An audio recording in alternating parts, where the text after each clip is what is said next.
So till now हमने देखा था कि टेम्पल्स का स्ट्रक्चर कैसा था, एंट्रेंस जो गेट्स हुआ करते थे फ्रंटियर्स पे उनका स्ट्रक्चर कैसा था, काफ़ी कुछ इंडो इस्लामिक स्ट्रक्चर को से इन्फ्लुएंस्ड लगता था कि ये इंडो इस्लामिक स्ट्रक्चर है बिकॉज ऑफ टर्किश सुल्तान्स की वजह से। और जो इंट्रैक्शन था लोकल्स का वो काफ़ी कुछ मिलता था इस्लामिक स्ट्रक्चर से। फिर आर्कियोलॉजिस्ट ने रोड्स के बारे में भी स्टडी किया जो कि सिटी के अंदर अंदर जाती थी या सिटी से बाहर जाती थी, और उनके पाथ को भी ट्रेस किया गया कि वो गेटवे से कैसे पास होकर जाती थी, पेवमेंट्स कैसे थे, और रोड्स जनरली टेम्पल्स के बाहर भी देखने को मिली कि टेम्पल के बाहर से रोड्स कहाँ कनेक्ट कर रही हैं। सो अब हम बात करेंगे अर्बन कोर की। अर्बन कोर इज जब रोड्स को फॉलो करते हुए मेन जो अर्बन कोर सेंटर है जहाँ पे लोकल रहा करते थे, लोकल पीपल रहा करते थे, तो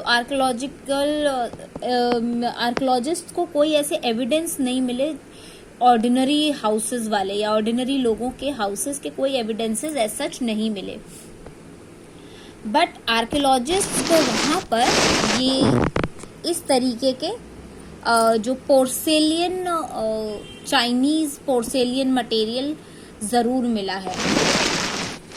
सो फाइन चाइनीज पोर्सेलियन मटेरियल मिला कुछ एरियाज में, नॉर्थ ईस्टर्न कॉर्नर की साइड पर, अर्बन कॉर्नर में, नॉर्थ ईस्टर्न कॉर्नर में, अर्बन कोर के अंदर नॉर्थ ईस्टर्न कॉर्नर में चाइनीज पोर्सेलियन पीसेस कुछ मिले जो कि ये दिखाते हैं कि यहाँ पे रहने वाले जो लोग थे वो बहुत अमीर हुआ करते थे, एंड ये मुस्लिम भी हुआ करते थे। मुस्लिम रेजिडेंशियल क्वार्टर यहाँ देखने को मिलता है। दूसरा, यहाँ पे टोम्स और मॉस्क्स जो हैं उनका एक अलग ही फंक्शन देखने में समझ में आता है। येट यहाँ का जो स्ट्रक्चर या आर्किटेक्चर है वो काफ़ी कुछ मंडपास से मिलता जुलता है, जो कि टेम्पल्स ऑफ हम्पी के मंडप जैसे हैं वैसा ही देखने को मिलता है। मतलब टोम्स वो तो मिले, टोम्स भी देखने को मिले, मॉस्क्स भी देखने को मिले, लेकिन उनका और टेम्पल्स का जो स्ट्रक्चर था वो दोनों ही ऑलमोस्ट सेम रहे, मंडप वाला स्ट्रक्चर था। और इस तरीके से 16th सेंचुरी में पोर्टुगीज ट्रैवलर बारबोसा थे, पोर्टुगीज ट्रैवलर, वो आए और उन्होंने जो ऑर्डिनरी हाउसेस थे उनको डिस्क्राइब किया, जो अब अवेलेबल नहीं थे, लेकिन फिर भी उन्होंने उसको डिस्क्राइब करने की कोशिश की कि ये थैज्ड हुआ करते थे, मतलब जो इनका छत हुआ करता था वो घास फूस वाला छत हुआ करता था, बहुत अच्छे वेल बिल्ट थे।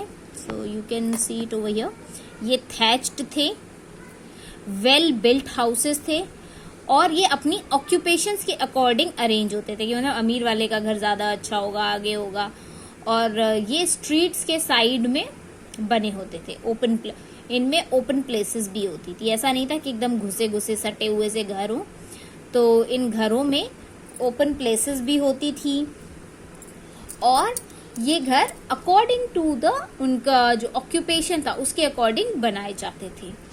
फील्ड सर्वे ये बताता है कि ये जो एंटायर एरिया था, पूरा का पूरा एरिया था, इसमें कई सारे श्राइन्स, छोटे छोटे मंदिर और कई तरीके के वैरायटी ऑफ कल्चर्स देखने को मिलते थे। ऐसा नहीं था कि एक ही टाइप के लोग यहाँ रहते हों, तो मल्टीपल वैरायटी ऑफ कल्ट्स यहाँ देखने को मिलते थे, जो कि अलग अलग कम्युनिटीज को बिलोंग करते थे और जो कि हैप्पीली एक साथ रहा करते थे। जो सर्वे है वो ये भी बताता है कि वेल, रेन वाटर टैंक्स और टेम्पल टैंक्स, ये सब सोर्सेज ऑफ वाटर का काम किया करते थे ऑर्डिनरी टाउन ड्वेलर्स के लिए। जैसे अभी हमने टैंक्स के बारे में पढ़ा, तो टैंक्स के साथ साथ कुएं भी खोदे गए थे और टेम्पल्स में भी टैंक बनाए गए थे, जिससे कि जो ऑर्डिनरी लोग हैं वो अपने पीने वीने के पानी का या और जो पानी की सर्विसेज हैं उसको टेक केयर कर पाए। पानी की सप्लाई उनको वहीं से मिलती थी।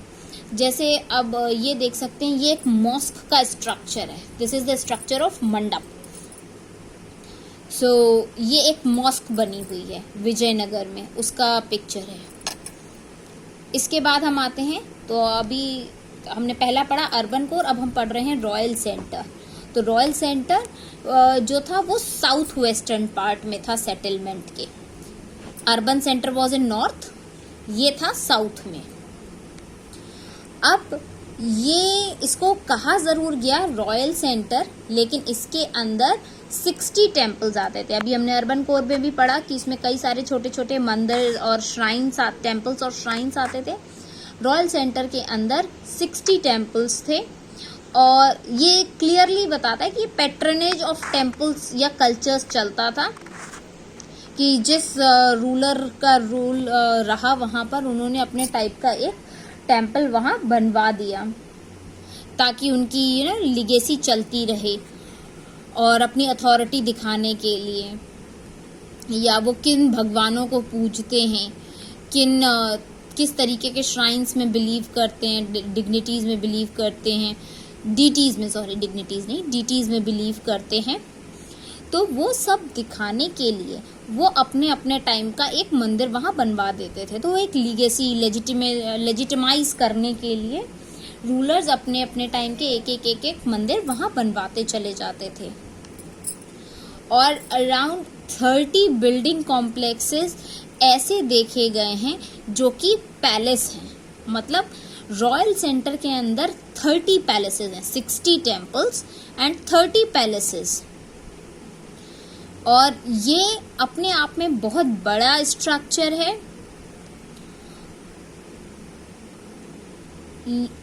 बड़े बड़े स्ट्रक्चर्स हैं, और इसमें कोई भी रिचुअल फंक्शंस नहीं होते थे। इनको आप किसी भी रिचुअल फंक्शन के साथ अटैच नहीं कर सकते। और एक डिफरेंस था स्ट्रक्चर्स में, इन स्ट्रक्चर्स में और टेम्पल्स में, कि जो टेम्पल्स होते थे वो पूरी तरीके से मशीनरी पर्पस से बनाए जाते थे, जहाँ पे सुपर स्ट्रक्चर जो इनका होता था वो सेक्युलर बिल्डिंग का होता था, पेरिशेबल मटेरियल्स से बनाया जाता था। सो दैट मीन्स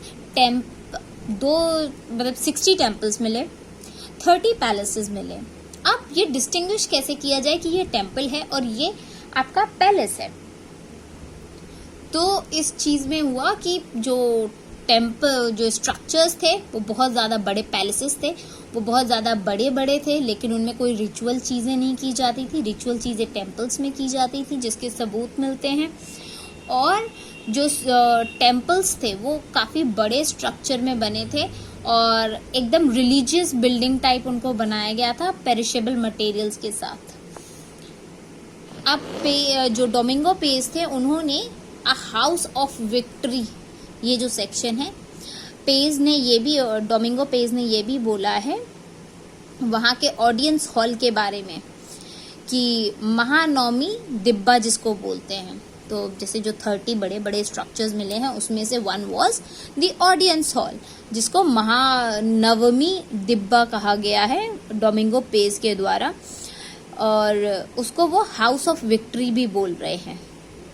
जो बिल्डिंग है उसमें 2 प्लेटफॉर्म्स हैं, एक के ऊपर एक बने हुए, और उसमें बहुत ब्यूटीफुल स्कल्पचर्स बने हुए हैं। जो ऊपर वाला प्लेटफॉर्म है हाउस ऑफ विक्ट्री के अंदर, और उसमें राजा के बैठने के लिए एक रूम है जो कि कपड़े से बना होता है।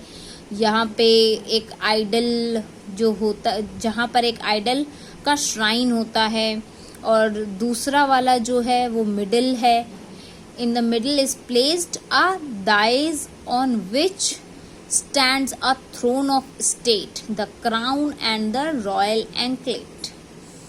So इसमें ये बता रहे हैं कि जो पहला वाला है, अपर वाला जो प्लेटफॉर्म है उस पे राजा के बैठने के लिए या आइडल के बैठने के लिए जगह है। जो सेकंड वाला है उस पे उनका क्राउन रखा जाता है, या रॉयल एंकलेट यानी उनके पैर रखने के लिए जो जगह होती है उसको एक्सप्लेन किया गया है। अब हम यहाँ देखेंगे महानवमी दिब्बा, जिसको कि असेंबली हॉल की तरह बताया, ऑडियंस हॉल जैसे को हम दीवाने आम के टाइप से जानते हैं। तो दीवाने आम का आप structure can be taken as Mahanavami Dibba. So Mahanavami Dibba, जैसा कि ये नाम बताता है, महानवमी मतलब जो नौमी की पूजा होती है सितंबर अक्टूबर के टाइम में, जो नौमी की पूजा हम करते हैं जिसके बाद हम दशहरा मनाते हैं, तो it is taken from that. And डिब्बा इज लाइक द ऊंचा प्लेटफॉर्म टाइप, क्योंकि ये जो नाम अब यहाँ पर जो कौन सा एरिया था, रॉयल सेंटर एरिया जो था, यहाँ पे कई सारे ऐसे डिस्टिंक्टिव स्ट्रक्चर्स देखने को मिले इस एरिया के अंदर, जिनको कई नाम भी दिए गए उनकी बिल्डिंग के फॉर्म के हिसाब से, लेकिन और उनके फंक्शंस के हिसाब से। लेकिन जो किंग का पैलेस था वो सबसे बड़ा मिला, लार्जेस्ट मिला, लेकिन उसके अंदर ऐसे कोई एविडेंसेस नहीं मिले जो ये बताते हो कि ये राजा का महल था। यू नो, ऐसा रॉयल सा उसमें कुछ नहीं देखने को मिला, बस उसका स्ट्रक्चर बहुत बड़ा था। और इसके अंदर, इस राजा के महल के अंदर दो चीजें देखने को मिली। ऐसे दो प्लेटफॉर्म्स हुआ करते थे। तो इसके अंदर जो अभी हमने ये ऊपर पढ़ा ना, डोमिंगो प्ली ने जो एक्सप्लेन किया हुआ था कि ये दो पिलर्स, दो बड़े बड़े प्लेटफॉर्म्स हुआ करते थे और इनको ऑडियंस हॉल कहा जाता था। ऑडियंस हॉल और महानवमी डिब्बा कहा जाता। तो ऑडियंस हॉल और महानवमी डिब्बा कहा जाता था। जो पूरा का पूरा कॉम्प्लेक्स था ये डबल वॉल से सराउंडेड था, 2 वॉल्स से ये सराउंडेड रहता था, डबल वॉल से। और एक्सक्यूज मी, डबल वॉल से सराउंडेड रहता था। इन दोनों के बीच में एक पाथवे, एक स्ट्रीट जैसा रहता था जिससे पास करके जाया जा सकता था। मतलब एक वॉल इधर है, एक वॉल ऐसे है, एक वॉल ऐसे, इनके बीच में से स्ट्रीट है जिसमें से पाथवे है, जिसमें से निकला जा सकता है, जाया जा सकता है, वॉक किया जा सकता है। और ऑडियंस हॉल जो था वो एक हाई प्लेटफॉर्म था, और हाई प्लेटफॉर्म होने के साथ साथ इसके ऊपर जो वुडन पिलर्स थे, ये जो पूरा स्ट्रक्चर होता था ये वुडन पिलर्स के ऊपर, सबसे ऊपर वाला इस वुडन पिलर के ऊपर सेटल्ड था। तो ये प्लेटफॉर्म ऑडियंस हॉल के बाद वुडन पिलर्स लगे होते थे, बहुत पास पास में ये पिलर्स लगे होते थे और स्क्वायर पैटर्न में लगे होते थे। दैट मीन्स अगर एक पिलर यहाँ लगाए तो दूसरा यहाँ लगाए, फिर तीसरा यहाँ लगाए, चौथा यहाँ लगाए, पांचवा यहाँ लगाए, तो एक एक स्क्वायर के पैटर्न में ऐसे लगे होते थे। तो ऑडियंस हॉल के ऊपर जो वुडन पिलर्स लगे हुए हैं वो इतने क्लोज थे, इतने रेगुलर इंटरवल्स के बाद थे कि समझ में नहीं आता था कि ये यूज किस लिए होता था ऑडियंस हॉल। अब इस पिलर्स के बाद यहाँ से साइड से स्टेयर्स जा रही होती थी जो कि आपको सेकंड फ्लोर पे लेके जाएंगी। तो यहाँ से आप चढ़े, फर्स्ट फ्लोर पे पहुंचे ऑडियंस हॉल में। अब ऑडियंस हॉल के ऊपर ये वुडन पिलर्स लगे हुए हैं, इतने नजदीक लगे हुए कि आप पता नहीं इसका यूज क्या करोगे। बस साइड से स्टेयरकेस जा रहा होता था जो आपको सेकंड फ्लोर पे ले जाता था, जो कि इन पिलर्स के ऊपर ही सेटल्ड था। इन पिलर्स के ऊपर ही ये फ्लोर सेटल्ड था। अब ये पिलर्स इतनी पास में थे जिसका कोई यूज नहीं था, समझ में भी नहीं आ रहा था। अब सबसे हाईएस्ट पॉइंट पर अगर जाकर देखा जाए तो located on one of the highest points in the city. अब ये जो महानवमी डिब्बा था, महानवमी डिब्बा, ये highest point of the city रहा करता था। ये मासिव प्लेटफॉर्म था कि बेस से अबाउट अगर इसको देखें तो 11,000 स्क्वायर फीट की हाइट टू 40 फीट की हाइट तक, इतना इसका हाइट रहता था। ऐसे भी एविडेंसेस मिले हैं कि ये वुडन स्ट्रक्चर पे सपोर्टेड रहता था। जो बेस था इस प्लेटफॉर्म का, ये जो बेस था इस प्लेटफॉर्म का, इसमें सब में कार्विंग्स हो रखी थी। इस कार्विंग की पिक्चर यहाँ पे आपको देखने को मिलेंगी, और ये कार्विंग की पिक्चर्स दिखाती हैं एज इफ जो हमारे नौमी के टाइम जो लड़ाई हम दिखाते हैं, रावण युद्ध, वो सारा कुछ इसमें शो किया गया है। तो दिस शोज कि ये दुर्गा पूजा के समय का, दशहरा जो हम नॉर्थ इंडिया में बनाते हैं और दुर्गा पूजा हम बंगाल में बनाते हैं, तो ये उस टाइम की पिक्चर्स को डिपिक्ट कर रहा है। इसीलिए इसको नाम दे दिया गया है महानवमी डिब्बा नाम से। और नवरात्रि या महानवमी जो मनाया जाता है अलग अलग नाम से। तो पेनिनसुलर रीजन में इसको महानवमी कहते हैं, दुर्गा पूजा इसको बंगाल साइड कहते हैं, और नॉर्दर्न रीजन में इसको दशहरा नाम से सेलिब्रेट किया जाता है। ये जो सेरेमनीज होती थी, तो इन सेरेमनीज के टाइम पे, ये जिस ओकेजन पे ये सेरेमनीज मनाई जाती थी, इन ओकेजन पे इन इमेजेस की पूजा की जाती थी, और जो स्टेट हॉर्स होता था उसकी पूजा की जाती थी। बफेलो को सैक्रिफाइस करते थे, दूसरे एनिमल्स के सैक्रिफाइसेस किए जाते थे। Dance, wrestling match, processions of caparisoned horses और एलिफेंट्स और चैरियट्स, सोल्जर्स, और जितने भी रिचुअल प्रेजेंटेशंस होते थे वो राजा के सामने निकाले जाते थे। बेसिकली एक झांकी जैसी निकाली जाती थी, जितनी भी उनकी अच्छी अच्छी चीजें होती थी, जैसे अभी 26 जनवरी के टाइम पे हम लोग निकालते हैं इंडिया गेट रेड फोर्ट के सामने से जो निकलती हैं झांकी पूरी, इंडिया गेट पे जो झांकी निकल कर जाती है, तो वो कैसे जाती है कि उसमें हमारे यहाँ की अच्छी अच्छी तोपें होती हैं, उनका एग्जीबिशन टाइप होता है, पूरा निकल के जाता है। तो इसी तरीके से जो जो उनके डांसेस होते थे वैसे ही पूरा झांकी निकाला जाता था। और जहाँ अभी हमारे प्रेसिडेंट बैठे रहते हैं वहाँ पे ये किंग बैठे रहते थे, और उनके जो चीफ गेस्ट होते थे, जो चीफ्स होते थे, नायक, और उनके सबऑर्डिनेट्स जो किंग के होते थे, वो सब वहाँ बैठे रहते थे, और पूरा ओकेजन सेलिब्रेशन देखा जाता था, सेलिब्रेट किया जाता था। ये जो सेरेमनीज थी,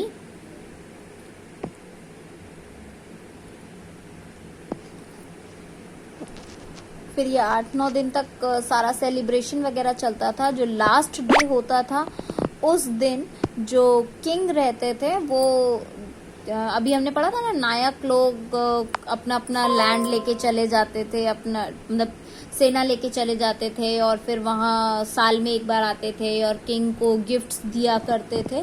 तो दिस वाज द डे जब किंग अपनी सारी आर्मीज को चेक किया करता था, और इन सब का मतलब पूरी जो सेरेमनीज थी इनका बहुत इम्पोर्टेंट मीनिंग भी था। जो लास्ट डे होता था, लास्ट डे पर फेस्टिवल के लास्ट डे पे किंग इंस्पेक्शन करता था अपनी आर्मीज का और आर्मी के नायक्स का, कि कैसे मेरे नायक ठीक हैं या नहीं हैं, कुछ अपडेशन की ज़रूरत है। तो ये सारा कुछ चेकिंग वो लास्ट डे किया करता था। यही वो दिन होता था जब नायक लोग उनके लिए गिफ्ट लेकर आया करते थे और अपना ट्रिब्यूट शो करते थे, उनको थैंक यू करते थे। अब क्या ये महानवमी दिब्बा जो है वो क्या किसी इलेबोरेटेड रिचुअल के लिए ही था? ये जो अभी स्टैंड हमने देखा, क्या ये रिचुअल के लिए ही बना हुआ था?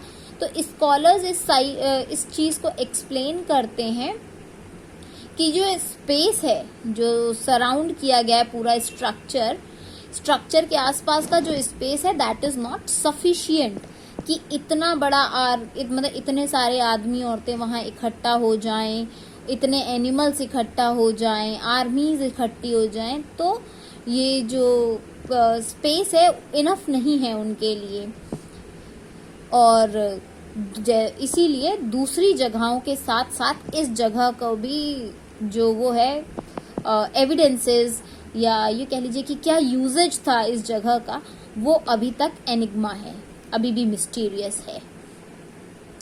So other buildings in the royal centre, तो एक बिल्डिंग अभी हमने इसमें पढ़ी महानवमी दिब्बा। दूसरी बिल्डिंग्स के बारे में अगर हम पढ़ें तो इसके अंदर बहुत सारी ब्यूटीफुल बिल्डिंग्स देखने को मिलती हैं। तो the other important building is lotus महल।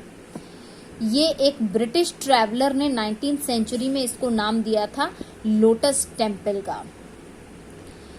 नाम थोड़ा सा रोमांटिक है।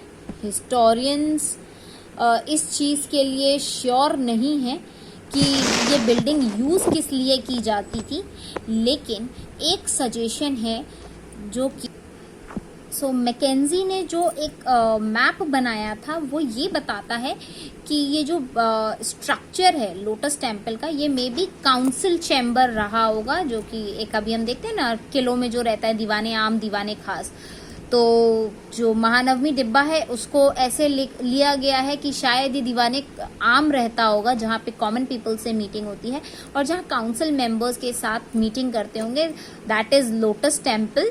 मतलब दीवाने खास जैसा ये रहता होगा काउंसिल चैम्बर, जहाँ पे किंग अपने एडवाइजर्स के साथ मीटिंग्स किया करते होंगे। और कई सारे टेम्पल्स यहाँ पर भी लोकेटेड हैं। वैसे तो मोस्टली टेम्पल्स सेक्रेड जगह पर हैं, सेक्रेड सेंटर में है, लेकिन कई सारे टेम्पल्स यहाँ पर भी हैं, रॉयल सेंटर में भी अवेलेबल हैं।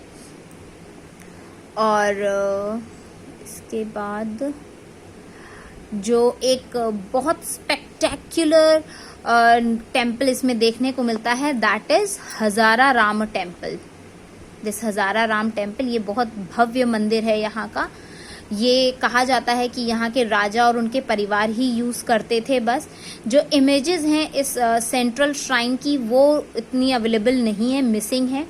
स्कल्प्टेड पैनल्स अभी भी अवेलेबल हैं कि वॉल्स पे जो स्कल्पचर्स थे वो दिखाई दे जाते हैं। वॉल्स अवेलेबल हैं, पूरा मंदिर अवेलेबल नहीं है, टॉप वॉप उसका टूट गया है। और इन वॉल्स पे जो पिक्चर्स बनी हुई, स्कल्पचर्स बने हुए हैं वो रामायण के टाइम के बने हुए हैं। कई सारे जो स्ट्रक्चर्स हैं विजयनगर में वो डिस्ट्रॉय हो गए जब सैकिंग हुई इनकी। और लेकिन जो ट्रेडिशन था, बड़ी बड़ी बिल्डिंग्स थी, स्ट्रक्चर्स थे, वो नायक्स ने फिर भी रिटेन कर लिए और वो सरवाइव करते हैं अभी भी। And next will continue in next one.